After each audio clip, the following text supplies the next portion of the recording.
Premier ministre, ministre de l'économie et des finances, Raymond Barre.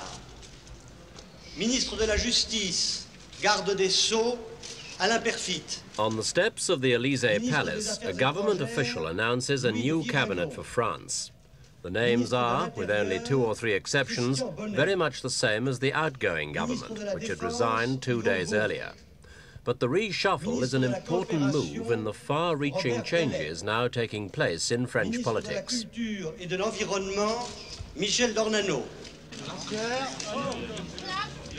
At the head of the new government, Premier Raymond Barre hopes that this team will bring greater popularity for France's ruling majority in time for next year's general elections.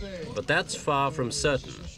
This reshuffle was only necessary because the ruling parties were defeated at last month's local elections. The voters were deciding who should run France's towns and cities. Almost 500,000 seats were at stake in some 36,000 local councils, including, for the first time this century, the office of Mayor of Paris. And in a massive swing to the left, voters rejected government candidates in favor of an opposition alliance of socialists and communists. French communist leader Georges Marchais saw his party gain control of another 22 of France's larger towns. It means that outside the smaller towns and villages, 1 French mayor out of 3 is a communist. Also triumphant was François Mitterrand, whose French Socialist party made even bigger gains than the communists. The two parties together now control 2/3 of France's major municipalities. For Mitterrand, as for his supporters, the roll call of victory was a foretaste of even greater glory next year. Villeneuve-Saint-Georges, j'arrête! Mais cela...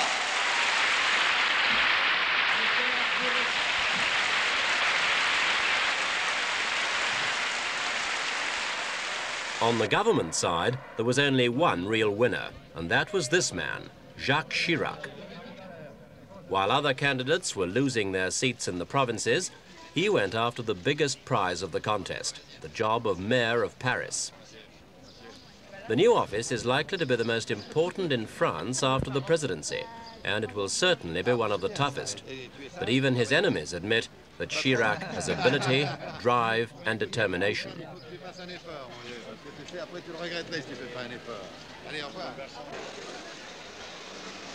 Chirac's no stranger to power.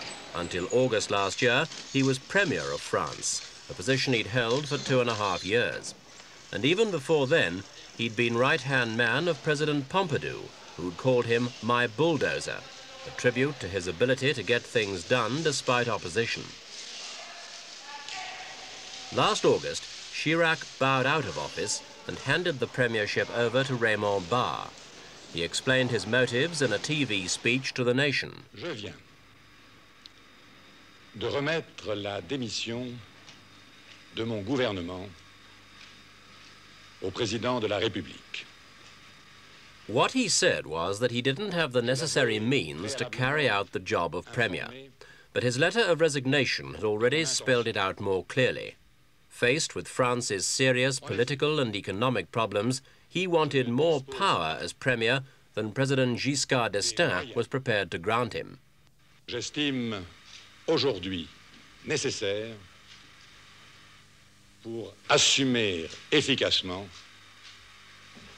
mes fonctions de Premier ministre.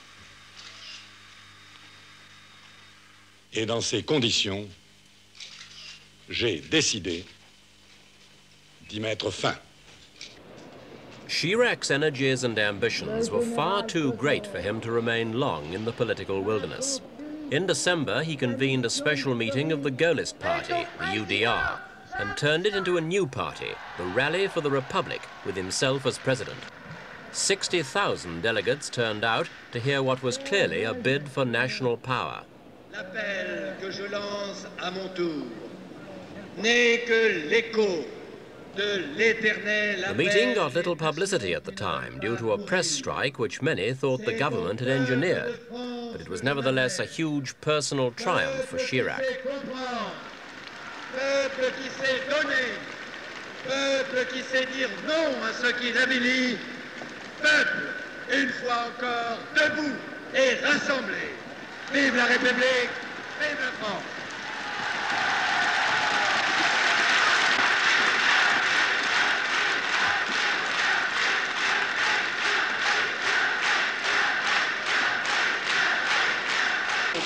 The enthusiasm of last December's rally was often rekindled at Chirac's election meetings. Purposeful, self-assured, he gave an impression of dependable authority, and some of his speeches had the rhetorical flourish of his party's founder, Charles de Gaulle. Notre bataille de la Marne. En sauvant Paris, nous préserverons la France du péril qui la menace. Celui comparing the election contest to the Battle of the Marne, pleading to save the capital from the Red Menace. Just the sort of things Gaullists wanted to hear at a time when the challenge from the left was stronger than ever. But it was not just the left that Chirac opposed.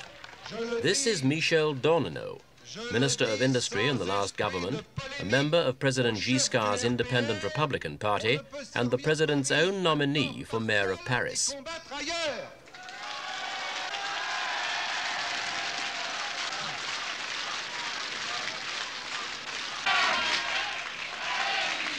Prime Minister Raymond Barre himself turned out to drum up support for Monsieur Dorneneau's faltering campaign. It was Monsieur Barre who tried to act as a mediator between the different parties of the government coalition and who virtually imposed Monsieur Dorneneau as the government's candidate. In doing so, he upset the Gaullists, who felt their strong position in Paris should have been reason enough for the government to endorse one of their members.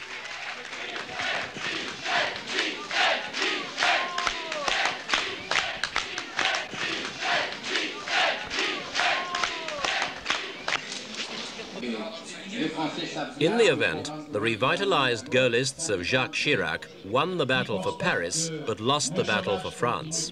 As the results came through, they revealed that the political alliance between the Socialists and the Communists, so often uncertain in the past, had held together with a discipline that simply couldn't be matched by the government coalition. Despite the right-wing victory in the capital, left-wing supporters filled the streets to cheer the good news from the provinces.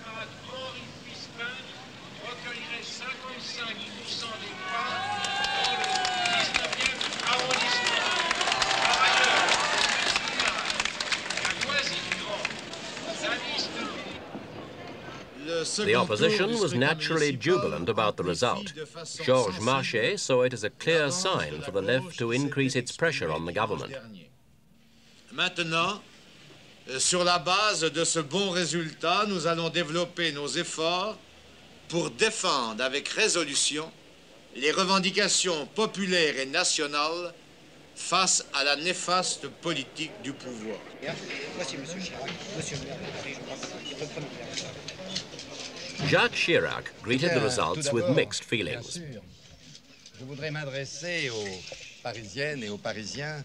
On the one hand, he was delighted with his personal triumph in Paris. The capital, he claimed, had remained free. Nous avons tenu bon et Paris est resté dans le camp de la liberté. But there was no denying that in the rest of the country, the ruling majority had lost badly. It was an admission he made with his customary force and frankness. La majorité a perdu la bataille des municipales. Et il serait vain et dangereux de le nier.